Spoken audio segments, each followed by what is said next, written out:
What's good? Check, check. We good? Everything sound good? Everything sound clean? It's just me. Feel like Uso.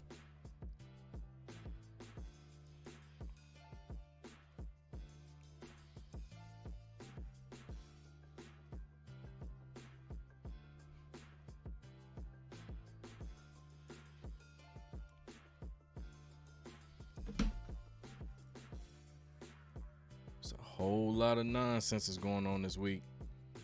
Whole lot of nonsense. Shannon Sharpe done got caught up again.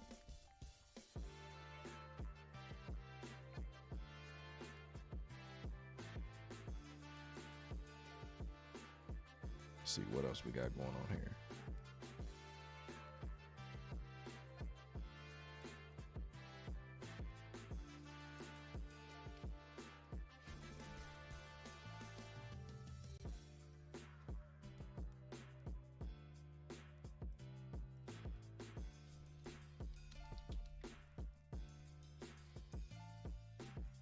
Just gonna give people a minute to pop in if they gonna pop in. If not, we good.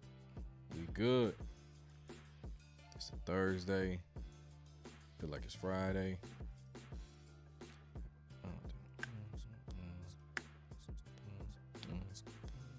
I wish we could play copyrighted music. We can't.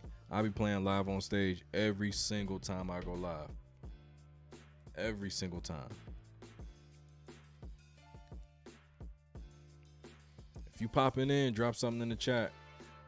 Drop something in the chat if you popping in.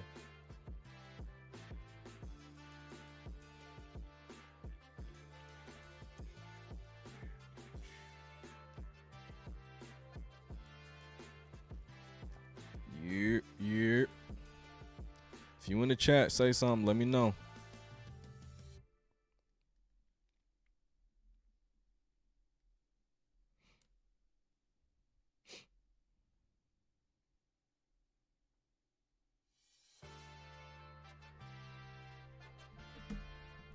Ready to go? Talk.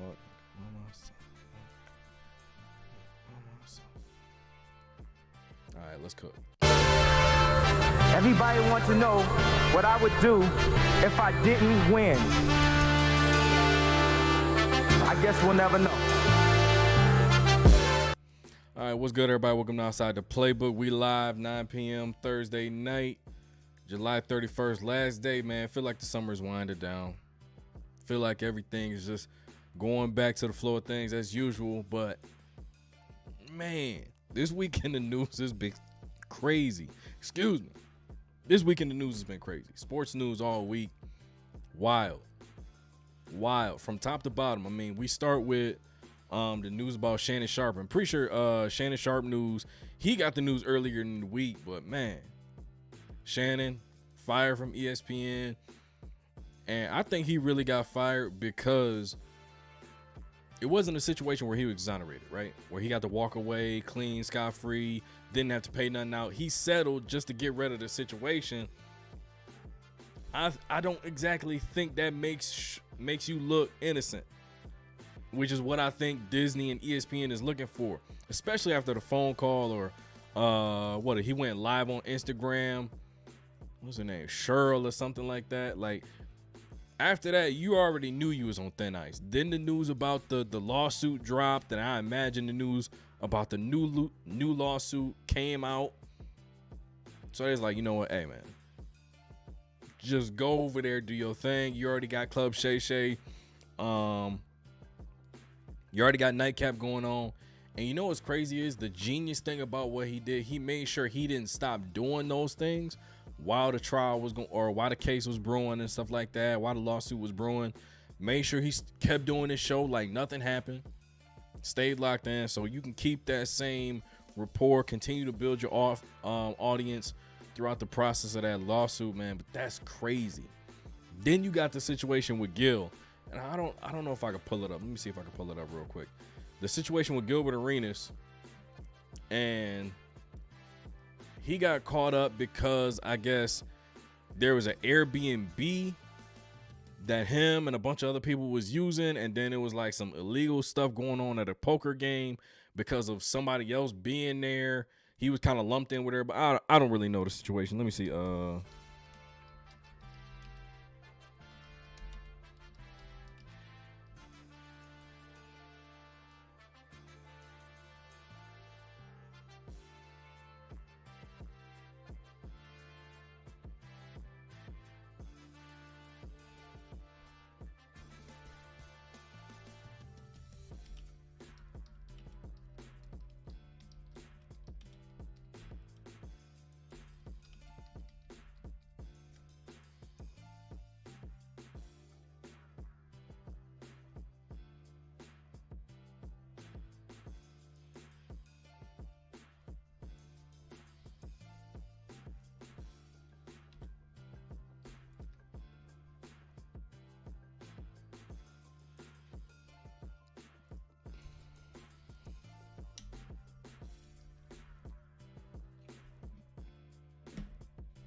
Let me see what he say. Oh, there we go. There we go. There we go.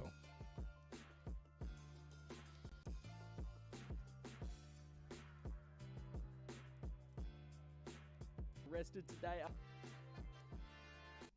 All right, there we go. Games were played at a mansion Gil owned, to which Gilbert Arenas pleaded not guilty and was released on a $50K bond, and posted this to his Instagram saying, "I'm back on the block like it's hot. This ain't got shit to do with me. Just rented the house, wasn't part of the festivities. Hashtag snitching Gil coming soon. Hashtag 51-0 the Mayweather of court." Free. You better not. A great reaction to the arrest. Oh, what's going on today? God damn. God damn, man. God. Oh, man. Hey. It's over, man. It's over, man. We stupid motherfucker gone, man. They got him. Sorry about the language.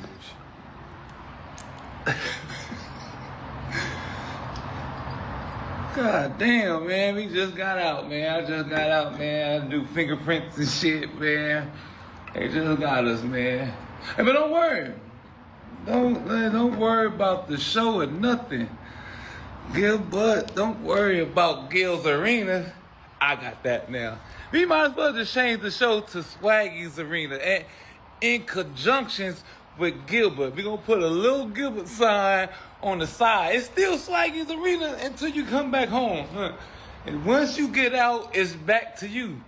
But for now, I got it. I got that. All right? It's just, welcome to Swaggy.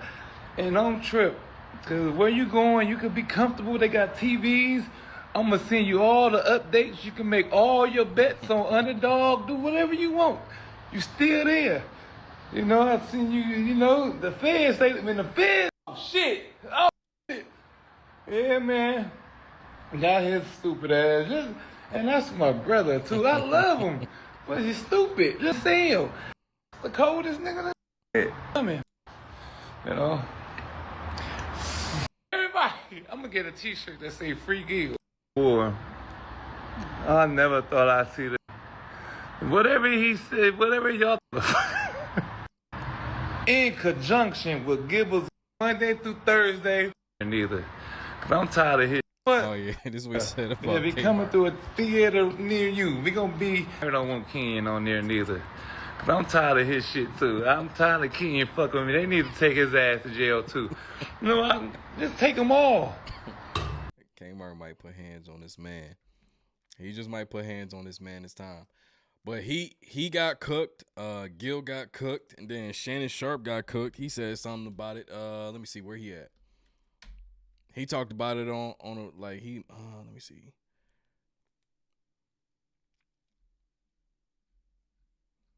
And this is what bothers me about this is y'all making Cat Williams look like a prophet.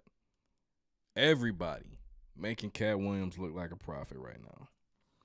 He said something about Tyler Perry. Tyler Perry got tied up.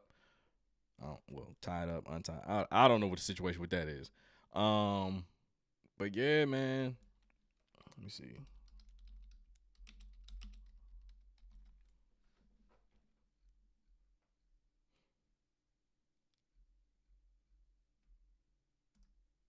Yeah, this was, Hello, it's your favorite sports thunk here. Don't Shannon forget Sharp's to hit message. that subscribe button to join the fastest growing community on YouTube. Remember, Nightcap doesn't happen without you. So please subscribe or you're going to make Ocho cry. Before we get started, obviously, I'm sure everybody's heard the news by now that I will not be returning to ESPN. I found out this information a little earlier in the week. And really, the only thing that I really ask is like, guys, could we wait until Monday? My brother's going into the Pro Football Hall of Fame. I really wanted to be about him, and I wanted to be about my family. I know this coming out will overshadow everything that he's worked his entire life for. And unfortunately, it didn't happen that way. And so as I told him, as I profusely apologized to him earlier today, he said, bro, stop apologizing. You don't have to apologize. I'm your big bro. I'm going to love you regardless. We all make mistakes. And he says, bro, I love you. So I'm done with this. You're done with it too. Move on. And I really enjoyed my time at ESPN. It gave me an opportunity to bring my audience that saw me really just grow. They saw me, Lakers in 5, and they saw me say all these analogies that my grandparents gave me, and I was able to bring that to ESPN. So I'm very, very grateful for that. But I just wished, of all things, like I said, hey, they did what they felt they needed to do, and I'm at peace with that. But I just wish, guys, this thing could have waited until Monday, because I hate the fact that I'm overshadowing my brother, the first two brothers in the Pro Football Hall of Fame. And this is what the headline's going to be for the next couple of days. So, bro, again, I know you told me this, I don't have to apologize, but I'm going to do it one final time tonight, and I won't apologize again. I'm sorry that I upstaged you. My biggest issue with this is, man, it was Michelle. I remembered. It was Michelle. Wasn't no Cheryl. It was Michelle. After dealing with Michelle and that live, you went live on Instagram. You should have just chilled out, man. Lay low. Stay out the way. And you know what? That was probably what triggered the rest of the lawsuit. Because she was like, oh, you linking up with other people? Bet. I just think, when you got the bag from ESPN after the Fox situation, after Skip Bayless and all that, when you got the bag, you should have just chilled, stayed out the way. And you know what? Meek Mill posted this. He said, y'all too old to keep getting fired. And he right. All you had to do was go to work, go home, do your podcast, and just chill. Stay out the way. Like Cat Williams said, man, you was going to get caught up sooner or later, and you did.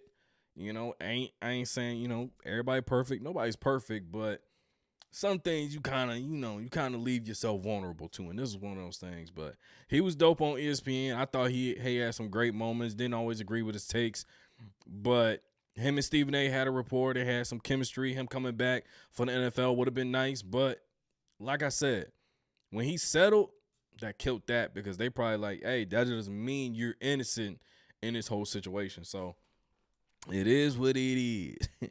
It is what it is. Man, that's tough too. That is tough. That is so tough. It's like everything with Friday still relevant, man. Still relevant. You know, the whole if you get into it with them, I gotta live here, you don't, still relevant. Getting fired on your day off, still relevant, 100%, because that keeps happening to people, especially on ESPN. Everybody keep getting fired on their day off. What we got to talk about next is something that's been bothering me. We ain't even gonna get to that stuff yet. Hold on, let's pump the brakes. One of the Morris twins got locked up. And it's kind of like still, you know, a good chance he was going to come back. A Morris twin getting locked up, we seen that coming from a mile away. Being give and takes, walking on the straight and narrow. Nah, that ain't the image that they give off or that they've always given off.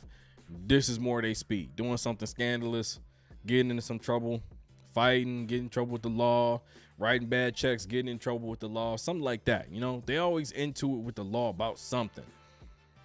Yeah, then you had Daryl Morey out of nowhere. I didn't listen to it, just read it. Daryl Morey dropped a soundbite saying the LA Lakers 2020 championship, the bubble ring, it don't really count. That's not my take. I know it's a lot of people, especially Lakers fans, LeBron's fans, they will fight tooth and nail for that championship. Me personally, a ring is a ring. You did what you had to do. There's other people there.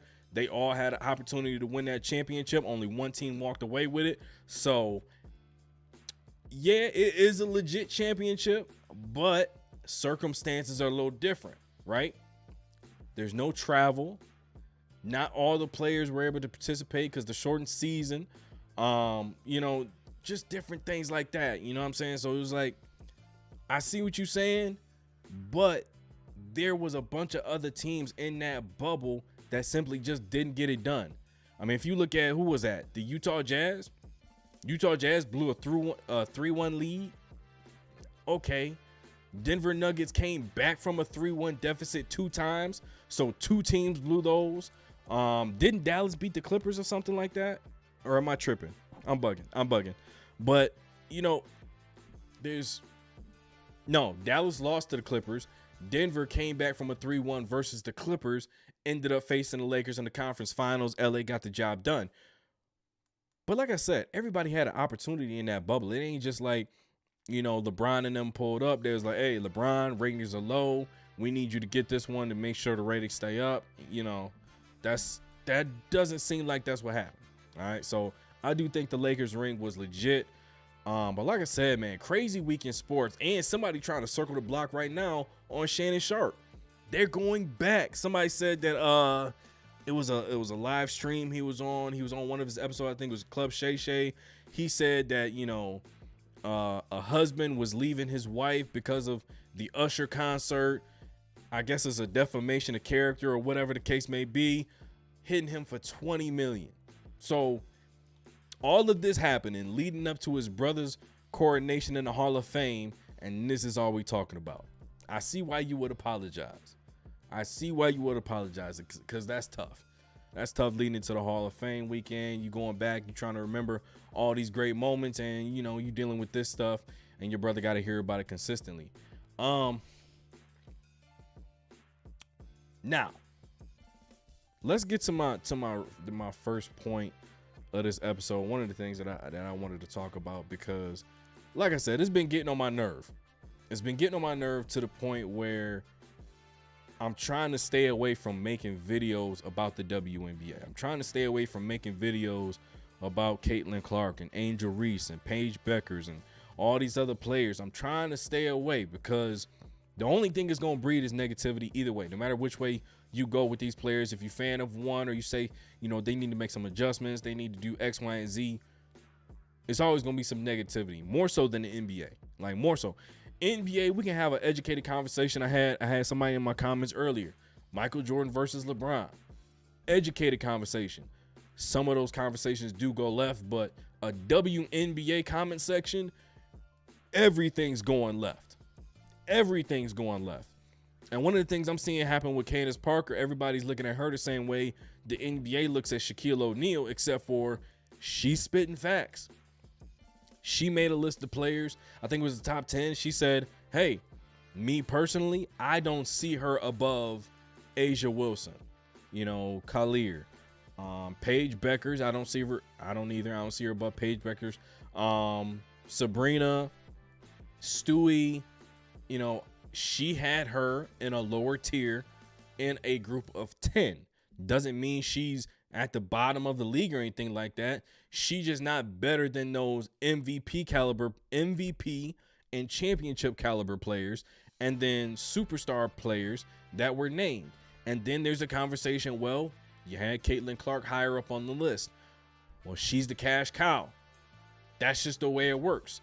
Now, Angel Reese is on the cover of NBA 2K26. Angel get to the money, right? We know Angel gets to the money. She in the mentions, whether good, bad, or they ugly. Somebody in a baseball game was doing commentary and they brought her name up. So yeah, she talked about a whole lot. But the thing that bothers me about the WNBA is you can't say a single negative thing or something that would be perceived as negativity because they're gonna cook you. No matter what, you are going to get cooked. So in my personal opinion, I just rather not deal with the negativity. But there was a conversation. Aaliyah Boston for the Indiana Fever, forward or center for the Indiana Fever, was sitting down with Candace Parker on their new podcast and was chopping it up. And Candace Parker mentioned the All-Star game. Now, if y'all remember, All-Star game,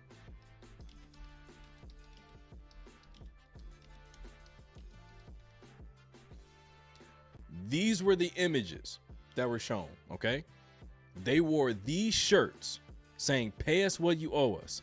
They were doing interviews saying, pay us what you owe us. They were saying, hey, we deserve to be on the same level as the men, not making 30, 40, 50 million dollars a year. No, we deserve the same revenue split that the men get with their owners. That's fair because you can argue for that, right? Because guess what? $3 billion TV deal. That's just the TV deal. That doesn't include merch, ticket sales, and all those other things. So yes, you can make a case for a 50-50 split because the growth of the game over the last handful of years, now you're seeing that type of money. You can make an argument for that. But Candace Parker had another take that I hadn't really thought about. Because on one hand, pay us what you owe us. The conversation's been surrounding just the money aspect, the message, right? And then on the other hand, people are talking about how bad the game was. Didn't even put two and two together. So Candace Parker had a conversation. This is what she said. Oh, snap. Where we at? All right, we're going to pause that. Go right here. All right, let's talk about it. There with those shirts of pay us what you owe us and then do that in the All-Star game. No. Here's the thing. We come out every single night and we show why we deserve the money we deserve. An All-Star game where when we have another game in 2 days, I think that is okay to just go out there and hoop and have some fun. Because on Tuesday, we were back at it. And we were playing. And we were showing once again why we deserve. Real quick, hey, if you popping in here, you got to drop something in the chat. If you popping in here, drop something in the chat. Say what up. Appreciate y'all. Make sure you hit that subscribe button, hit that like button, stick around for some content. To get paid. I think on one of the biggest stages with people tuned in in an all-star setting that was invested in more than any other all-star game previously, without Caitlin Clark, right? She was not playing. I think it was an opportunity to really go out there, and it was an added opportunity. It's not going to subtract anything, but I think the narrative on Monday would have been, well, how come the guys don't play in the all-star game? How come these ladies come out there and they hoop and they understand their responsibility? Like, I just think that it would have really maximized the moment of wearing the shirt along with giving the product. Because I tried to watch the All-Star game, I'll be honest. But after one slow Euro step and people pulling up for I was like, I can't. I'm a fan of the WNBA and I can't watch this. So I just think that, no, you all didn't have to. But I think it was an opportunity that you could have built on, like, more momentum, if that makes sense. No, it does. It does make sense. But live, laugh, and love. And here's my response to that. They cannot think that they can play by the same rules and win this argument. That is what I keep trying to get across. They keep thinking that, all right, and she just said it. Look, we got a game on Tuesday. It's the All-Star weekend. We can chill, do whatever. All right. No. You wore a shirt saying, pay us what you owe us. Okay. You have our attention. What do we owe you? Because guess what? Like she said, Caitlin Clark not playing. The cash cow is not here. So what do we owe the rest of you? What do we owe you? And I'm only saying that specifically because I'm speaking as if I'm the owners, not my personal opinion. I'm thinking, even with Caitlin Clark sitting on the sideline, there's some great basketball being played, or should be played. The way I see it is this. You have that on your shirt, and then you go out and you have the performance that you did. Nobody's going to watch on Tuesday when y'all go back to hooping for your teams. Nobody cares because you just turned off that audience. That's it right there. You ever go to a restaurant, you sit down, and they completely bomb the appetizer. Either you're thinking, all right, you know what? I might want to leave right now. Or you look down the menu and you find the safest thing, which is chicken fingers and fries. You're not going to sit there and order a full meal to also be disappointed by that as well. No, the appetizer told you all you needed to know about the place you eating at right now. The WNBA keeps trying to play by the same rules that the men play by. It is not fair. I agree. It's not good. I agree. It doesn't make sense. I agree. But you still got to learn how to play the game the way the game's being played by the owners if you want to get the money from them. You only making 9% and you're thinking, okay, cool. I'm going to go out in this all-star game, flash that on my shirt and not back it up. I remember when the Clippers, they came out, all the news was swirling around, right? All the news was swirling around about Donald Sterling. They came out in unison, took it off, threw everything down. You didn't see their jersey name on their t-shirts. Threw their warm-ups on the ground. Warmed up, stone-faced. Played the game. After the game, then they send a message again. And they keep hammering it home. You remember those moments, right? Statement moment, and then they played the game. It was a regular season game, right? Could you imagine if they did that and then like they just joked around, they was laughing on the bench, laughing during the game, not taking it serious, pulling up from half court, throwing no looks that shouldn't be no looked and things like that, made a joke out of the situation. Everybody at home, they wouldn't feel connected to that. They wouldn't be able to stand behind that because they don't really take that moment serious. Well, it was just a nice little moment, but they ain't really take it serious. They just joking around about it. You cannot play by the same rules as the men. This is what's bothering me about that entire league, simply because they don't have anybody telling them this stuff. Candace Parker says it now, she hating, but everybody online said the All-Star game was terrible. Could you imagine? I think it was 2001 All-Star game. Kobe Bryant, Stephon Marbury, Allen Iverson, KG, Shaq, Duncan, and all them, right? One of the greatest all-star games of all time. Of all time. If they came out and had that type of performance after the message that they sent, them negotiations is going to look a little different come Monday. Guarantee it. Guarantee it. Because so many times we see players in situations where they're negotiating for more money, right? And here's one thing I'll say about Jonathan Kuminga. I'll get to him in just a second. You see players negotiating for more money. They don't perform. The owners say, see, I told you.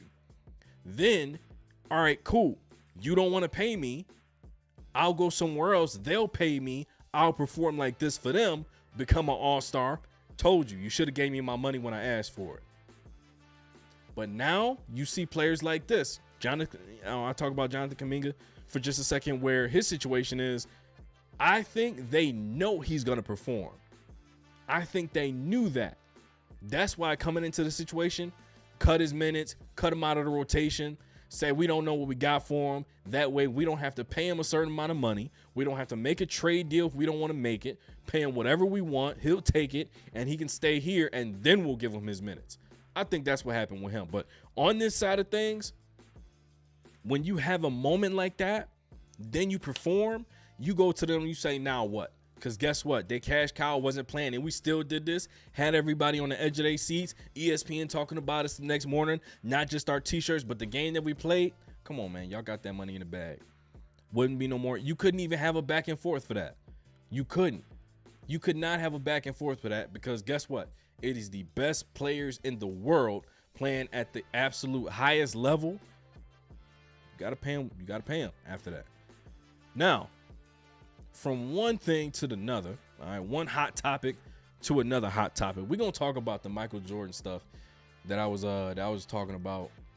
I dropped a video yesterday talking about why Michael Jordan, in my opinion, was the greatest of all time. Now, I went through and I talked about, hey, Scottie Pippen was not the sole reason for his success. He was a reason. He's part of the team. Great player. You need great players to win. But the conversation should be, because, everybody likes to take the 6 championships out of it, right? Conversation should be, all right, then, who was Michael Jordan outside of that? Who was Michael Jordan before Scottie got there? MVP candidate every single year. All-star every single season. Defensive player of the year candidate. He was top 10 one year. Defensive first team. All NBA first team. He plays 65 games one year. No, he missed 65 games his second year. Goes into the playoffs versus the Celtics. 44-6-6. Great performance versus an all-time great team. Then you get to the part where you say, okay, Michael Jordan with Scottie Pippen. We get to the playoffs. We face all of this adversity versus the Pistons. We conquer the Pistons. We retire, or Michael Jordan retires, comes back, faces opposition in the Orlando Magic, loses in embarrassing fashion. Then we're going to come back the following year. Record season, 72-10, MVP, finals MVP, best record of all time at the time, win the championship, scoring title, all that, right? Then we go into the latter stages where we talked about, you know what? He has the accolades. He has the statistics. And then you look at the fact that his whole career was based off basically understanding that, you know what? I failed this many times, come up short this many times, but I haven't quit. That's what made us fall in love with Michael Jordan. Not just, his perfection, his perfect record in the NBA Finals. Nah, we messed with Mike simply because, you know what? This dude failed, and every time he just kept coming back better and better and stronger, and then it turns into 6 for 6 in the NBA Finals. That ain't the end all be all. We're not counting his rings for that reason. We count them because guess what? Got his butt whooped in the 80s. He was still hooping as an individual. took his team and said, hey, this is what we're going to do. We got to work hard. We got to grind. Me and Scotty, we're going to face each other every day in practice. Then we're going to take our game to the next level. That'll take our team to the next level. And then we're going to start winning championships. And that's exactly what they did. One thing that bothers me is, and you know what, I'm going to say it after I go through this next thing, because when you look at the Chicago Bulls, the one thing that everybody loves to bring up is the fact that you say, all right, who did they play? Now, en route to 6 NBA, championships, they had 16 50-win teams that they had to go through, okay? You look at, pretty sure it was the Pistons and the Lakers year one were the 50-win teams here. Yep, 50 and 32. 58 and 24 year one. Then this is the second championship in the three-peat. And in my opinion, I don't know if this gets talked about enough, but I think this is actually Jordan's best season. Froze up on me. But that next year, I think they faced 3 50-win teams in the playoffs. I think it was the Knicks, Cavs, and Blazers, if I'm not mistaken. Miami wasn't there yet. Yep. 51-31. 57-25. And then 57-25. I'm just looking at the record. I ain't going in depth to the teams because me personally, I know who were on these teams. So we're not doing all that. All right.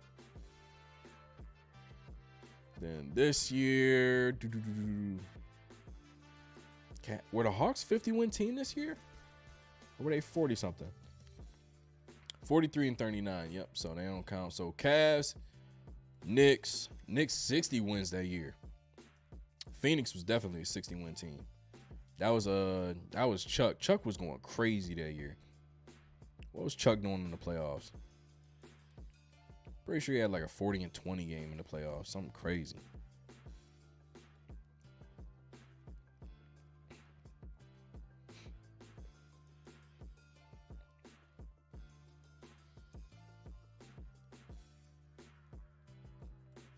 (26-13). That's tough.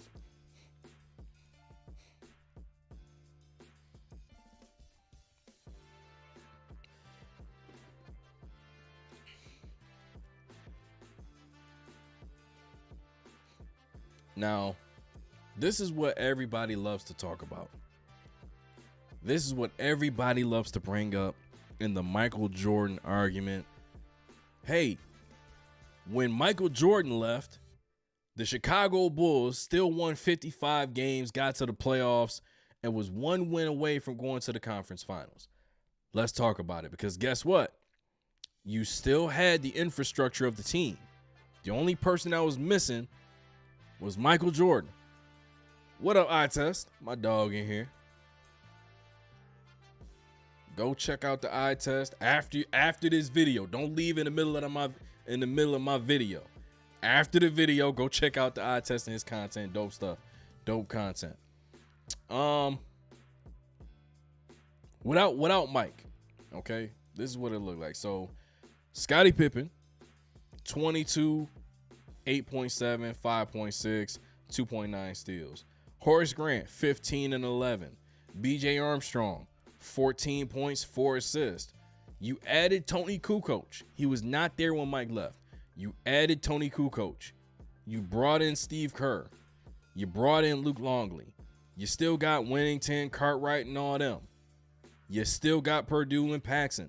You still got majority of your team that you had when you won the championship. And the only two pieces you're missing are right now. Well, actually, no, it's a couple pieces, but we'll get to that in the following season. But right now, you're missing Ron Harper, and you're missing Michael Jordan and Dennis Rodman. That was, the three from the second three-peat. But here's the thing right here: 15 and 11, 12.5 field goals per game, 12.3 for BJ Armstrong attempted. That's only 2 higher than their regular season average when Michael Jordan was there. So they're only getting 2 extra shots. So it's not like, they was starving and now they feasting. They only got 2 extra shots per game. Then you add, like I said, you add Kukoc, Kerr, Longley, All of them, right? Win 55 games. You beat the Cavs, sweep them. You face the New York Knicks. They ain't ever beat Mike in a playoff series. Never. And the way Mike phrased it, he said it was like watching your kid brother get picked on by the bully. Following season, they go 47-35, but Michael Jordan only played 17 games. And in the last 17, they go 13-4. So 47 minus 13 is 34. 35 minus 4 is 31. So you were 34 and 31. And I'm almost positive they were an 8th seed, 1 game ahead of the 9th seed before Michael Jordan came back into the scenario. Before he came back. Now, like I said, Mike played 17 games. Scotty played 79. Kukoc 81. 82 from BJ. 82 from Steve Kerr. Purdue was still there. You added Ron Harper played 77 games. Luke Longley played 55. What I'm confused about here is you had all of these guys. The only person you added was Michael Jordan. Because like I said, Ron Harper was there when Mike got there. He was already there. You had all these pieces. You had pieces from the first championship. You had pieces from the second championship. Albeit Dennis Rodman's not there yet, but you add in Michael Jordan, you go from 34-31 and you finish 47-35. The man played 17 games and he finished 11th in MVP voting. Now people gonna say that's glaze. Fine. Say that's glaze if you want to. The man went 13-4 and got his team out of the 8th spot. I mean, I don't know what else you want. The following season, 72-10. This is after you lose to the Orlando Magic. 72-10. You played the Miami Heat. All right. You played the New York Knicks. Got to get that lick back. 47-35. Orlando Magic. Sweep them. Get them out of here. That's a 60-win team. Yikes. They got Shaq, Young Penny. They had Brian Shaw, D. Scott, Nick Anderson. Pretty sure that was the year. That was the year Nick Anderson missed those free throws. That wasn't the year before he missed those free throws. I mean, 30, 6.6, 4.3. Got back to getting in his bag. Dennis Rodman, he only averaging 5 points, but he getting you 15 boards a night. You're getting 13 from Kukoc, 19 from Scotty. Scotty falls back into that number 2 role. Nothing wrong with that. But everybody seems to function better with Michael Jordan at the helm of it. Now, we can go on all day about this, but the next thing I want to get to, you look at Michael Jordan, all right? As an individual, some of his records. Scoring average in the NBA Finals, 41, 1993. I already talked about this, 30.1. Highest points per game in the playoffs, 10 scoring titles, 7 straight, 63 in the playoffs versus the Boston Celtics, 6 finals MVP, 9 all first team. We know scoring. And people say, all right, what did Mike do outside of scoring? Well, the name of the game is score more than the other team. And he happened to be the greatest of all time at it per game. I don't know what's so wrong about that. I seen something that said he had the highest free throw percentage in the playoffs. I got to double check that because I don't believe that. But they had him around 88.5 or something crazy like that. Let me see. Michael Jordan. All right, let's check for the playoffs. Dang, yeah.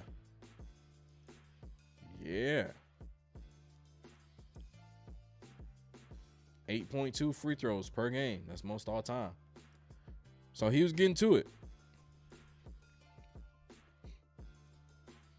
But I think the biggest thing with me in the Michael Jordan and the LeBron James conversation is not, and I think we know Mike has the stats. We know he had the talent. This nonsense about he couldn't go left. He went left all the time. He went left, and don't let him go left baseline. You get yammed on. Had the skill. He was doing double pump middies off the glass. He was going up for layups, moved it over here, went under, and then on the other. He was doing crazy stuff. And everybody like, oh man, everybody can do that in today's game. All right. No, they can't. No, they can't, because they're not going to be efficient at it. The man was shooting 50% for his career, 49.7 to be exact, for his career. And he was living in the lane. He was shooting a bunch of mid-range shots, and he was still putting up 30 a game. And everybody likes to talk about, you know, hey, he's not going to score like that in today's game. We just watched SGA do that. Similar style. We watched him get to the mid-range, get to the rim, draw fouls. Mike's game was centered majority of the time around that aspect, his mid-range game. At one point in his career, he was shooting about 75 to 80% and just fadeaways. And that's one thing that players don't understand about today's game is how to do in today's game is get to your spot. You don't have to handle the ball for 14 seconds. Get to your spot, raise up.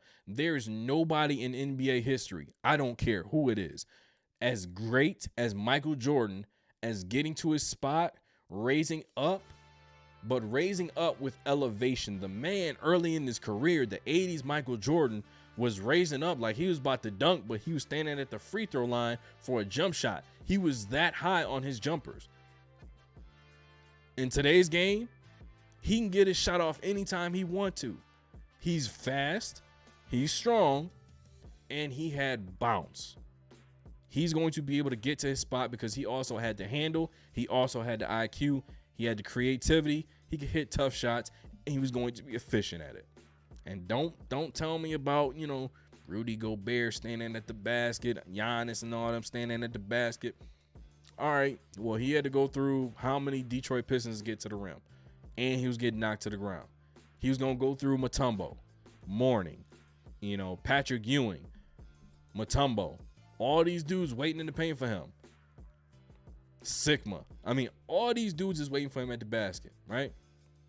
Biggest thing for me in the GOAT conversation is what the media and all of these analytical nerds is taking away from the game is growing up, the greatest of all time made me feel something when I watched that player play. What did I feel when I watched that player play? What did I feel watching Kobe drop 81? What did I feel watching LeBron and LeBronto? What did I feel watching D-Wade in that Dallas series? What did I feel watching Michael Jordan? What did I feel? How did that make me feel in that moment? And then that becomes, man, this is my favorite player. And then you go up, all right, well, he got stats, he got all this other stuff. But wait a minute, they were saying he was the greatest of all time before he even won a championship.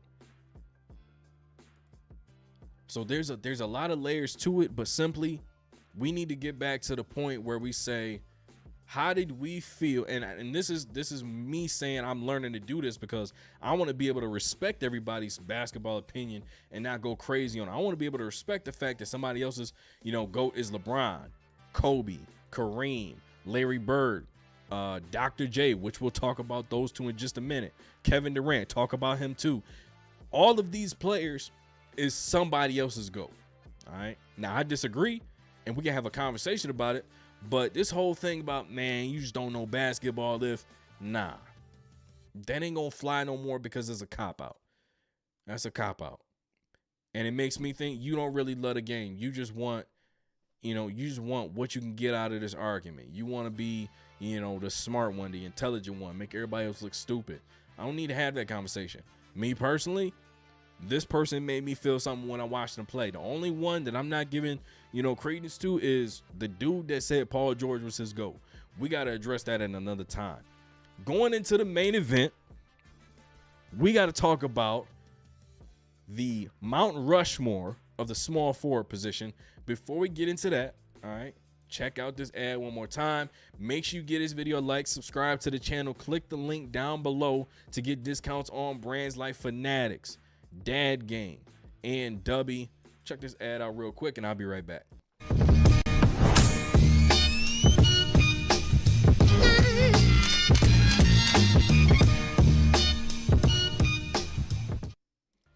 All right, what's good, everybody? Back. We about to get into this Jeff Teague conversation, see what he was talking about.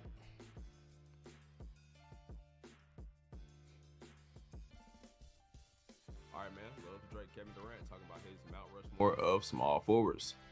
That's what we need to talk about. Stuff like this. Mount Rushmore and small forwards. Start with this one, like everybody else. Shout out my dog, Chris Hendo. Small forwards, threes. You're in the Mount Rushmore. I don't want you to be modest. You're in the Mount Rushmore. So who are the other three that join that Mount Rushmore with you? LeBron, Kawhi, Larry Bird. I like that. Ooh. Okay, some notable people who got left off this list: Melo, Scottie Pippen, Paul Pierce, Dominique Wilkins, and Elgin Baylor. How you feeling about that? I like his list. I was about to say, I like his list.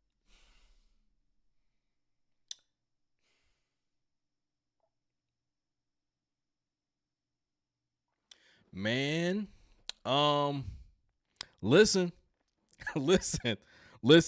I forgot to put him in there too. We need to start having conversations about Elgin Baylor. We need to start having conversations about Elgin Baylor. All right? Because it's getting dicey out here. It's getting dicey out here. We're being too casual with the disrespect. All right? I need to go back to Basketball Reference because I want y'all to see what Elgin Baylor was doing. I just said that boy at 890. Shout out to the subscribers, man. Appreciate y'all. It's all love, man. All love, 100%. Let's talk about Elgin Baylor real quick. I'm gonna let them finish, but 11-time All-Star, 10-time All-NBA, Rookie of the Year, all this other stuff, 75th anniversary team member. What people don't realize was Elgin Baylor was a part-time hooper. Elgin Baylor was hooping part-time and putting up those numbers. Why was he a part-time hooper? The man was still serving in the military, and he could only play if they were playing on the weekends. He could not participate if it was not a weekend game. So he would do his service all throughout the week, come Friday, Saturday, Sunday, or whatever. The man was pulling up to drop 20 games. 30, 15, something crazy like that. Part-time. Still played 846 games. All right? But Elgin Baylor was putting up, 27, 13 and a half, 4.3. Y'all, in case y'all can't see it, that says 6'5", 225 pounds. Let's understand what that means. The man was putting up Giannis Antetokounmpo numbers at 6'5". And he was doing it part-time. Pretty sure this is one of the years where he was not able to participate too much. It was this one, and there was another one. I think it was this one right here. Then he got hurt somewhere in here. This man was doing this part-time.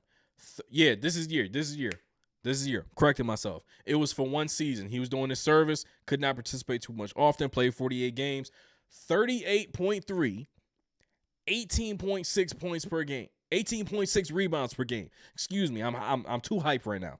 I'm too hyped because it doesn't make sense. It doesn't make sense. Let's look at this. All right, I'm gonna take it from what? He was 30 years old, 24 to 30, all right?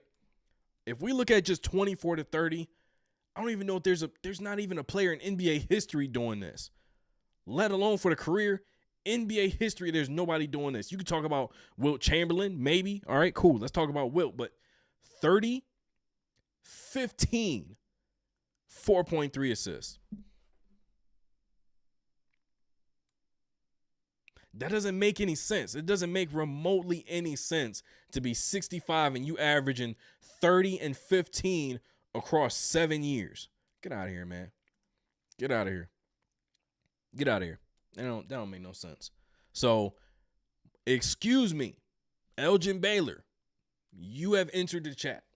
You have entered the chat. All right? Let's get back to this, though.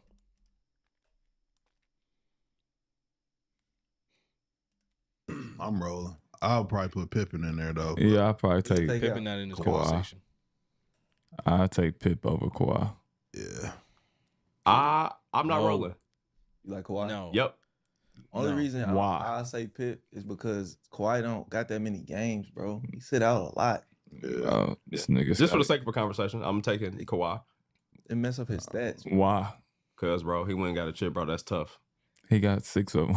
I agree. I don't disagree. But I feel like if Kawhi was with Jordan too, it could. I say, but Kawhi got it as a first option when you see Pippen do that. That don't matter. It's Scottie Pippen. We not. Scottie Pippen was running up for MVP when Michael Jordan left, and they still won 50-something games. That's facts. Scottie Pippen literally changed the whole franchise. He literally did. Hold on. Now we getting disrespectful to the part where it was Scottie that changed things. No, it wasn't. Michael Jordan changed the franchise, and he was arguing with the front office to not tank, let him hoop, let them try and win games. They were tanking so that it can be bad enough to get high draft picks. That was the goal. Scottie Pippen didn't change too much because the year Mike won MVP and Defensive Player of the Year, Scottie Pippen didn't start a single game. Averaged about 8 points. Minimum impact. Did not do much. Then he started starting. He averaged 15 and played the Pistons, and he clinched up. Then when Mike was gone, they played the New York Knicks, clinched up again. A team that never beat them while Mike was there. I'm not rolling with Scottie Pippen. Kawhi Leonard is definitely better than Scottie, but didn't play as many games. You're going to get him with that. Got 2 championships. Yeah, he was the guy in Toronto. I think San Antonio chip was simply because he was guarding LeBron. The one in Toronto, he did go through Philly. So let's look at this, okay? Because if Kevin Durant didn't get hurt, I'm not saying that Golden State would have beat them.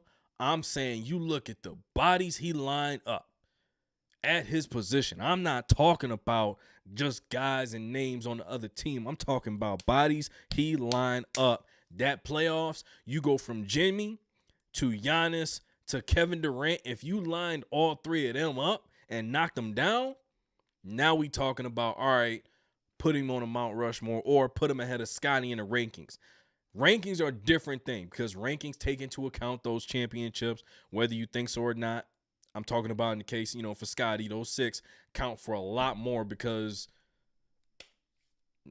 that's just another separate video and all that. But I do have Kawhi ahead of Scottie, but I don't know if I have him ahead of Elgin Baylor.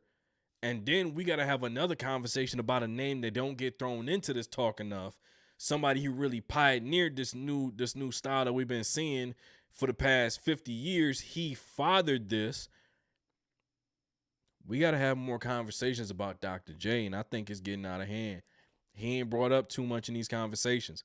We need to stop not including Dr. J. Dr. J is he Michael Jordan. Michael Jordan didn't win without Scottie Pippen. Michael Jordan was definitely there prior to the arrival. I'll tell you, this for the sake of a conversation, because look, Scottie Pippen's resume is elite. Real thoughts about it. Yeah, I'll take Scottie though. I would too. I'm just. We don't got to troll. This is how you know, and this is how you know people don't watch the game. Acting like Michael Jordan wasn't, and we're talking individuals because everybody loves to say, take the championships out of it. That's a team thing. Take the championships out of it. Mike was definitely hooping before Scottie got there. 100. You don't go to the playoffs and average 40 against one of the greatest teams of all time, and they just scoff at that. Come on, man. Buddy was putting up 44, dropped 63.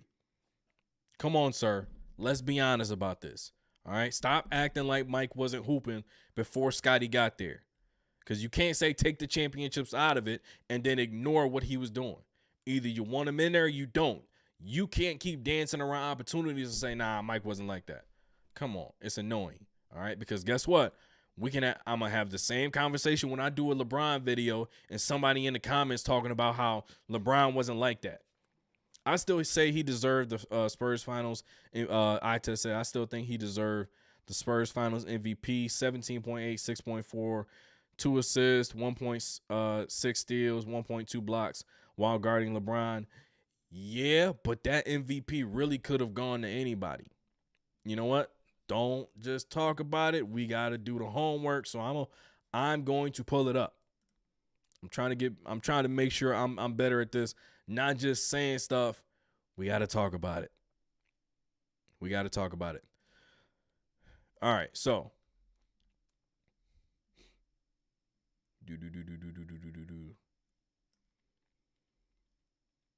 All right, Tony. All right, so we look at Tim Duncan, 15, 10, same amount of assists. What did he shoot?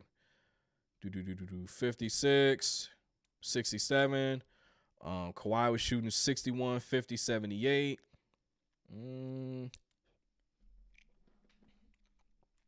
I'll give you that.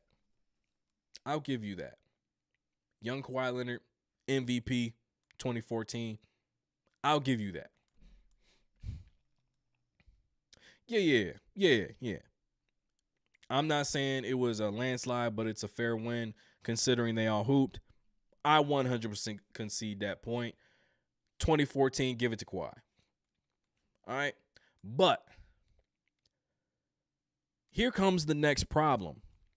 Why are we giving that spot to Scottie Pippen when Kawhi Leonard has 2 Finals MVPs in his favor?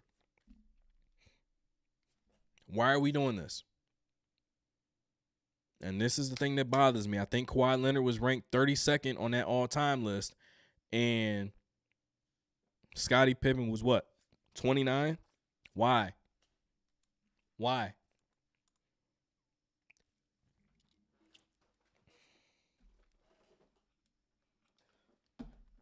Championships don't matter. You take the rings out of it. And then they say, Mike, hey, who were you without Scottie? We got to do the same thing. Hey, Scottie, who were you without Michael Jordan? Everybody says, oh, yeah, that one time. I just explained it in a video about 15, 20 minutes ago. Scottie had the same team, basically. You just took Michael Jordan off. Then you add in Tony Kukoc, Luke Longley, and Steve Kerr. You add them in. You keep the same team. Y'all win 55 games. You lose to a Knicks team that hadn't beaten y'all when Mike was there. Following season, you get Ron Harper. You still have the championship infrastructure. Championship team. The only person you don't have is Mike at this point. You add all them up. Now you're 34 and 31. Okay. Mike comes back. You're 47 and 35 now, and you're no longer in the 8th seed. You get to the second round of the playoffs, right? The following season, 72 and 10, you add Mike and Dennis Rodman for a full year. They go crazy. Okay, now we're having a conversation where Scottie was doing all this. Let's be honest.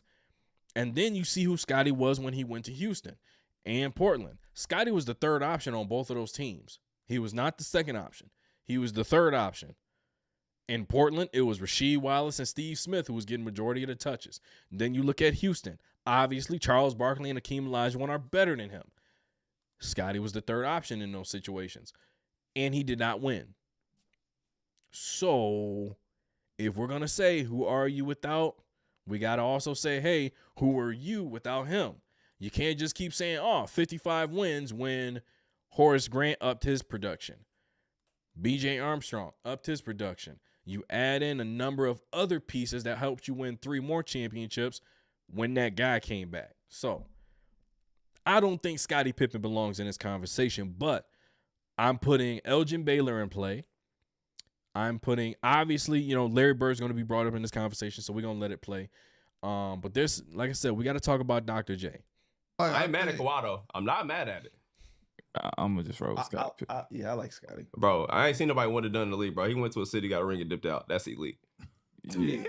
That is fire, bro. He did win a ring in Toronto. I mean, that's cool. I'm still going to take Scottie. Nah, he got 6 rings, bro. He got 6 rings, bro. He got all defensive teams. I think he probably got a couple less than Kobe.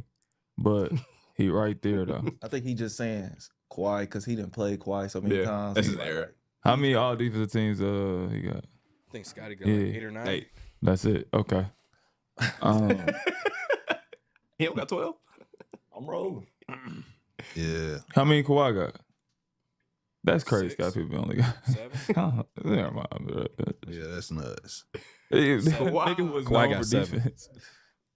You know, he done that missed a lot of nigga time. ain't played in 6 years. And he got Two NBA titles. And he got finals MVPs. 2 finals bro. MVPs.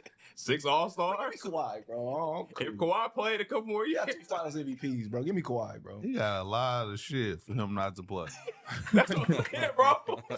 He used to sort like Bell's fire, bro. 2 finals MVP, 6 NBA selections. Damn, 6 all NBA selections. Go back to That nigga top 100 in steals. He don't play. He played 6 seasons, bro. That's crazy. Go to Scotty accolades. Give me Kawhi, bro. You right, DJ. I'm not 7 all NBA selections, 7 All-Stars, 8 All-Defensive Team, 2 Olympic gold medals.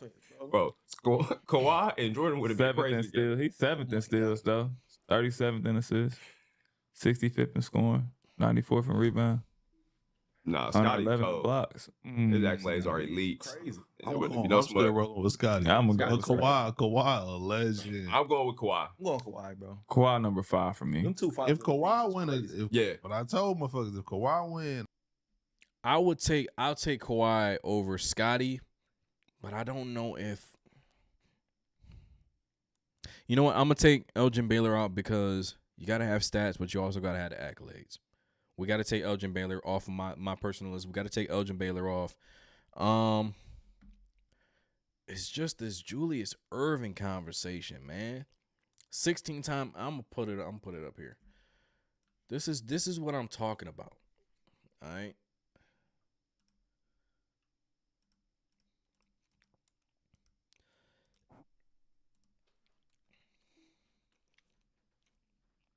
Get this Giant Meyer ad out the way. Y'all ain't paying me yet. Watch out. Watch out. All right. This is Dr. J stuff, all right? Hall of Fame, obviously. 16-time All-Star. NBA champ in 1983. ABA champ 2 times. 7-time All-NBA. 5-time All-ABA. All-Rookie. 4-time League MVP. All defensive team he has won. 2-time All-Star Game MVP. ABA all-team, all-time team, 75th anniversary. The real conversation, let's say we allowed Kawhi Leonard to stay. All right. LeBron and Kevin Durant is non-negotiable. I don't even want to see anybody entertain that in the comments. I don't even want to see anybody entertain that at any point in time in any basketball discussion. Kevin Durant and LeBron James, 1A, 1B all time. All right? 6-time All-Star for Kawhi. Steals champ, NBA champ 2 times, 6-time All-NBA, All-Rookie, 7-time All-Defense, 2 Finals MVPs, 2 Defensive Player of the Year awards, All-Star Game MVP, 75th anniversary team. Like, how does this stack up next to Dr. J, right? Dr. J has more championships, right? I mean, I'm counting ABA because they had a lot better, more better players than the actual NBA for a lot of years. They had, kind of more talent. Like, I don't know. I'm just saying, like he said, bruh, I'm just saying, are we stacking them up against each other? 6-time All-Star versus what? How many, what's his name? How many got? Where's that? Versus 16. Steals champ, we ain't got one of those over here. All right, that's a point for Kawhi. 7-time All Defense, we got 1. Do we got 1? Yep, we got 1. So 7-1. That's points for Kawhi. 2 Finals MVPs. All right, 2-time ABA champ, NBA champ, 4 MVPs. They probably got, I would say Dr. J would be the Finals MVP over there. 6-time All-NBA, 5-time All-ABA, 7-time All-NBA. That's 12. Like, I'm just saying, is this enough to supplant even Dr. J? I think we should count ABA because they merged, right? They merged. All those records come over. I don't know if I would take Kawhi Leonard over Dr. J in this conversation. I think we need to start paying respect to that man. Now, this is the real conversation. It may seem disrespectful, okay? I think there's a lot more discussion being had than ever about Larry Bird. I look at this and then I look at Larry Bird's side. We gotta check, okay? This is very important. This right here. Plus, NBA Dr. J was the second half of his career. Yes, and he still balled out. Yes, absolutely. For Larry Bird, that number right there, that 3 times MVP, back to back to back, that's helping him hang on in a lot of these discussions. 10-time All-NBA, 12-time All-Star. He's got 3 All-Defense. Dr. J only has 1. 3 NBA championships. They tied in rings. 2 Finals MVP. I'll give that, as a tie because I would think Dr. J got both of those ABA, Finals MVPs. What are you? 3 MVP? Dr. J got 4. Now, this makes me question. So we got, let me see, 12 selections to Larry Bird's 10. 16-time All-Star to Larry Bird's 12. Why are we not talking about Dr. J? Why are we not talking about Dr. J? I think that's my Mount Rushmore right there. Because that becomes a snowball. Now we got to go back and talk about this ranking thing. Was Larry Bird better than Dr. J? Let's scroll down and talk numbers now. Okay, 49, 37, 88 splits, 24, 10, and 6. 24, 8, and 4, 50. Atrocious from 3, 77. See, 1,200, almost 400 more games in his career. We're going to start talking about Larry Bird now. And Dr. J, what is the conversations going to look like? What is the conversations going to look like, man? I don't know. I think we need to start saying, why is Larry Bird up here and this guy's not? I'm not saying Larry Bird don't belong in the top 15. I'm saying, why is Dr. J number 21, 20 behind David Robinson on any list? I don't care what the conversation is. Why is he back there? All right, I'm going to let them finish, but we need to start correcting some things as far as this conversation goes. The championship in L.A., you got to put some different respect on. Oh, he get the Clippers a chip? If he get Chris Paul and him a chip, bro, they want a chip this year. He has to be put in the whole. He number 2 on the. He gonna be number 2. 3 in 3 cities. You're cold. You gotta throw Kawhi somewhere else. You have to, bro. Yeah, bro. You got Do to. it on his own time, bro. If he get the Clippers a chip, yeah. We gotta throw my It's a landslide over Scotty. And just over a lot of niggas, bro. To my point earlier, I said LeBron and KD, non-negotiable, top 2 at their position. If Kawhi Leonard, multiple things. If Kawhi Leonard can get James Harden, Bradley Beal, Chris Paul, and Tyronn Lue a championship and Lue another championship, and they get a championship with the Clippers down the road from the Lakers,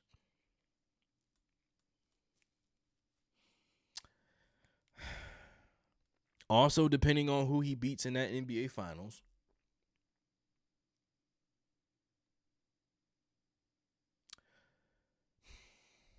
I think we got to say Kawhi is the second greatest small forward of all time.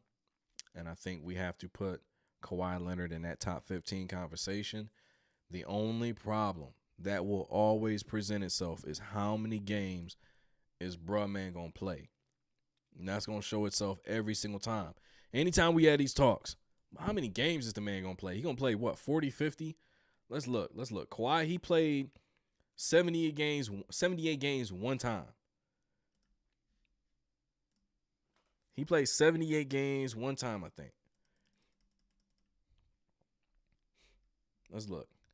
All right, he got 72 games, 74 games, and 68. Everything else is 66 or lower. Like, this man is a part-time hooper. He is a part-time hooper. If my guy Cliff Paul can get a ring, he the best PG ever.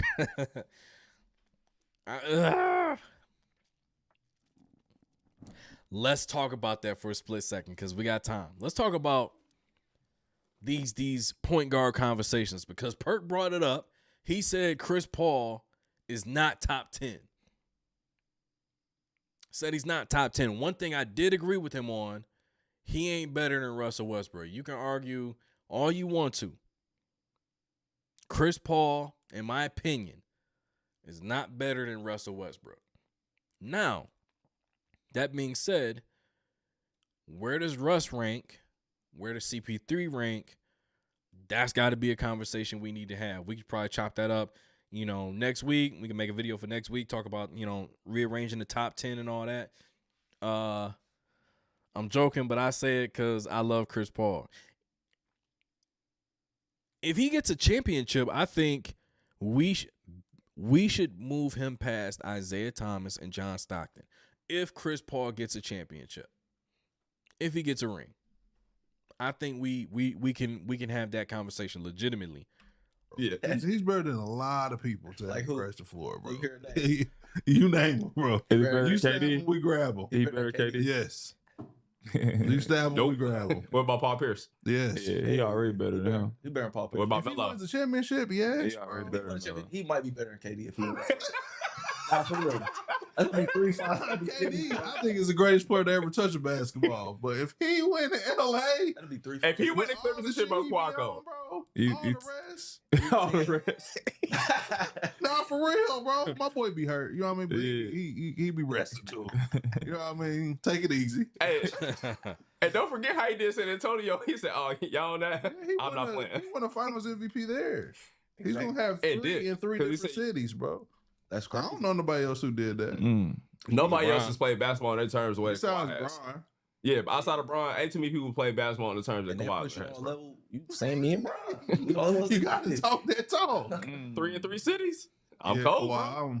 Because they team, why I said that is because they team is definitely looking like they can make some noise, bro. Well, That's a fact. technically speaking, Steph Curry got 3 in 3 cities. I'm just saying. He got the one in Cleveland. Got the one in Boston. He got the one in Golden State. That's 3 cities. That's He ain't interesting. wrong. Better than KD if he win in LA. I can't. It's a good argument. I can't go, but I respect it. Accolades, mate. I know what you're saying. Yeah. Game, but Yeah, accolades. see, Steph I be Curry trying brought a to do championship to the Cleveland real before media Bron shit. did. Well, I'd say just pure hoop. KD's the greatest nigga to ever touch a basketball. But if we put accolades inside of You this, gotta say that. everywhere I went, Now, another, and y'all just bringing up a ton of conversations that we need to have surrounding the game of basketball. I have always said this argument, made this parallel. Kevin Durant is the Randy Orton of the NBA. Kevin Durant is the Randy Orton of the NBA. And look at that notables list. No Dr. J. That's how you know people don't know the game. That's how you know they don't know the game. Just because they played in the NBA don't mean they know everything. So stop. All right? Now, we need to have a conversation. If Kevin Durant, without championships and everything else, take all accolades out of it, roll the basketballs out, let's just hoop. Is Kevin Durant not talent for talent the greatest player we've ever seen touch a basketball? Think about it. Find a weakness offensively, because I've seen him post up. I've seen him get in the high post. I've seen him score in isolation. Seen him come off screens and pin downs. I've seen him facilitate. I've seen him shoot from deep. I've seen him shoot from the mid-range. I've seen him get to the cup. He has a handle. He's 7 feet tall. He can shoot from anywhere. He score from anywhere. I've seen him get 50 or 60 or whatever. I've seen him have 50, 40, 90. I've seen him win championships, finals MVP at the highest level. Not just saying that, we're taking that out of it, but if you look at his numbers in those series, points, rebounds, assists, blocks, steals, all that stuff, he was contributing in a number of ways and being efficient while going against supreme talent in LeBron James on the biggest stage. So, talent for talent, skill for skill, roll the basketball out. Is Kevin Durant the greatest basketball player we've ever seen? Because we say Allen Iverson pound for pound might be the best basketball player we've ever seen, right? Up until a certain point. I think everybody's starting to lean now and say Kyrie. Also, another conversation for another day. But are we at a point now where we need to start being honest? I know y'all mad he went to Golden State. I know y'all mad. I know y'all don't like it. I know y'all mad he bounced from Golden State. Blame Draymond. Blame Draymond for everybody that leaves Golden State. The conversation can't be had. Contract caused Klay Thompson to bounce. All right. He called Kevin Durant out his name. Kevin Durant bounced. Jordan Poole is still trying to figure out where he at. Got knocked out. Got sent to Washington. Then he got sent to New Orleans. So he don't know where he at. Blame it on Draymond. Talent for talent, I still have LeBron, but like 1A, 1B. And that's cool. That's cool. But he can't shoot like KD. And he ain't got a handle like KD. So going, like I said, talent for talent, skill for skill, going down the list. I don't think, because guess what? KD can't facilitate. LeBron is a supremely talented facilitator. I'll give him that. But other than that, there's nothing that LeBron does offensively that is better than Kevin Durant.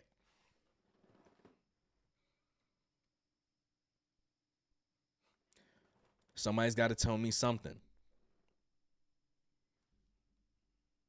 I don't know, man. I don't know.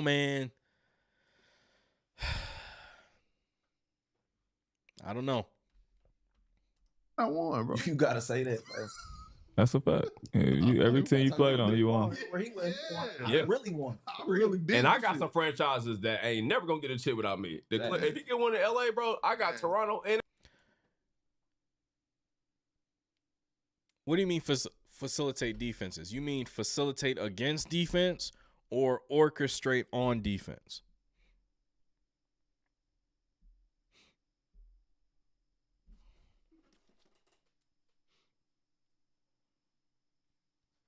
Because Kevin Durant can play defense. He can play defense. Now, everybody loves to say LeBron can guard, LeBron can guard 1 through 5. No, he can't. Because I didn't see him guard Dirk Nowitzki, Tim Duncan, Dwight Howard. I didn't see him guard none of them in the playoffs. I didn't see him guard Nikola Jokic and stop him in the playoffs. I didn't see him guard Roy Hibbert when they was getting cooked when Chris Bosh was hurt. I didn't see him guard Kevin Garnett when they was getting cooked in Cleveland. And then when he was, I didn't see him do that. I didn't see him guard Kendrick Perkins. I didn't see him guard none of them bigs. So no, he does not guard 1 through 5. He guards 1 through 4, especially in a small ball. Stop with the 5. Stop. You're lying. Everybody's lying. KD can for sure play defense. All right, cool. So facilitating 100%, we give it to LeBron. Like I said, LeBron's the better facilitator. Don't even have to argue that. We both on point with that. But outside of that, it gets dicey, man. It gets dicey. Somebody Chris Paul ain't gonna be like Gary Payton in Miami. Nah, he gonna play significant minutes, bro. GP played. Yeah, GP played. I'm just saying, GP played. Gary Payton had a game winner in I'm Miami. gonna give Chris Paul a little bit more love on this one because it's. I mean, better than Gary Payton at that time. No. Chris Paul looked better. No, it wasn't. Gary Payton, when he played with Miami, was still a starter, bro. No, he wasn't. He was coming off the bench. He was a 6-man. Jay Will was starting. Been a starter. Bro, he won this year with. When he was with the Lakers, GP was with the Lakers. He was still giving teams 30 every now and then. He was still hooping. I think he averaged what? He averaged like 18 when he was with LA. Let me see.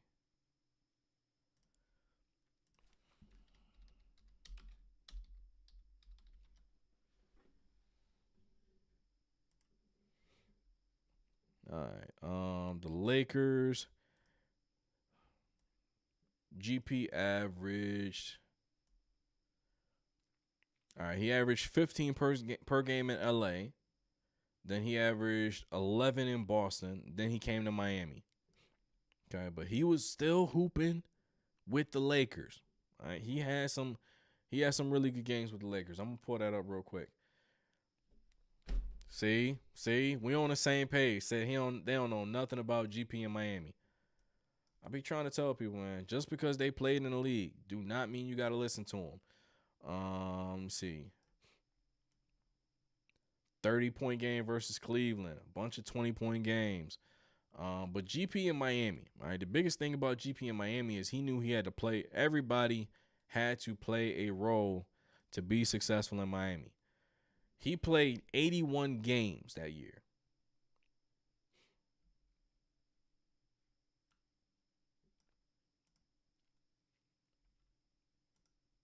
Had 3 or 4 20-point games. I'm pretty sure he came off the bench. Let me see. Oh, he started versus Washington, gave the Lakers buckets, gave them 21, gave Milwaukee 20, gave Clippers 19, 17, 15, a ton of double-digit games, game winner versus the Mavs in the finals, 100%. He had another game. He had another, other than that shot,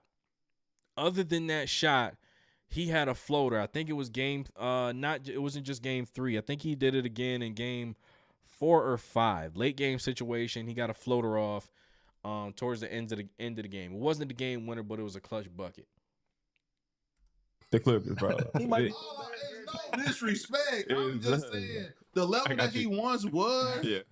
It's on GP's level now to this Clippers team. Hey, let's stop the GP conversation because Mount brought up a good point. We still ain't got them shoes for Vegas. GP tap in. I never thought we was gonna get there. I never thought GP was sad on that. What was he averaging? What he averaging? Y'all gotta chill. Yeah, he was sad. No, Miami Heat. No, go to the Lakers. 2005, 2006. He said the Heat. He said when he was on the Lakers. He said when he run with my. 9 minutes his first year. He played 22 minutes his second year. What's 05-06? That's when they won. He's in Miami. Right. That's when they won. Played 29 minutes a game. Yeah. Chris Paul's going to play the same amount, if not less. Yeah. Bro, he started. You think Chris Paul going to average 7? Yeah. Chris Paul going to average 15, but it's a lot of balls. Chris Paul going to average 10 points. He's going to average. That's fine, y'all. But y'all acting like What's CP average last year? He is. This nigga played 30 minutes a game in 2006 on the championship team. They just put him out there because he Gary Payton. He averaged 6 points. 30 minutes. He played 30 minutes. GP, yeah. See, I'm gonna end it off this. All right. Just because they played in the NBA, don't mean they always know what they're talking about. Let's be clear about that. On this channel, we check ourselves. We look things up. And we also watched these games. We watch film. We look up video footage. We watch full games, not just highlight reels. Get this video a like. Subscribe to the channel. Appreciate everybody that came through to watch. Appreciate everybody that's liked the video. Subscribe to the channel. Appreciate all the love. More things to come. New content coming out later on this week. Later on next week, got some special comment dropping. And it's officially August tomorrow. It's 23 days until Kobe Day. Kobe Day, we got a big live stream that's going to be happening pretty much all day long. Stay tuned for that. Man, W Stream, appreciate you in the chat, Tet. Appreciate you. Make sure you leave my channel. You go straight over to the eye test. Show him some love. Show him some love. Subscribe to his channel. It's one more for the good guys over here.